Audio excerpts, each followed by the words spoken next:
झुमरी ए झुमरी केने बाड़ू हो सुना ताड़ू।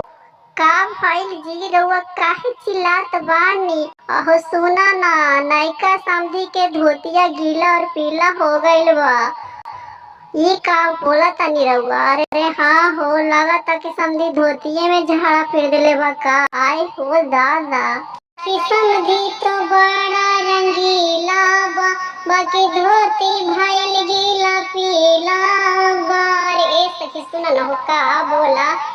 ए सखी समधी तो बड़ा रंगीला बा, बाकी धोती भइल गीला पीला बा। सखी हो का गइल बा धोतिये में झाड़ा। अरे ए सखी अब सुना, हम कहतानी का राज के बात। सखी मेरे भाई बा खोले में नाड़ा, आहो गइल धोतिये में झाड़ा। सखी देरे भाई बा खोले में नाड़ा, आहो गइल धोतिये में झाड़ा। पूरी तरकारी सादा, सखी खा लेहले समझी ज्यादा।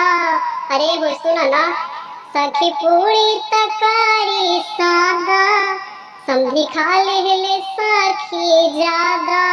घरवा में भरल परिवार बटे हो, सुनी काका ही गौवा जेवार बटे हो।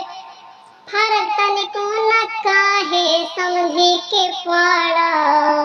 सखी देरी भइल बा खोले में नाड़ा, आहो गइल धोतिये में झाड़ा।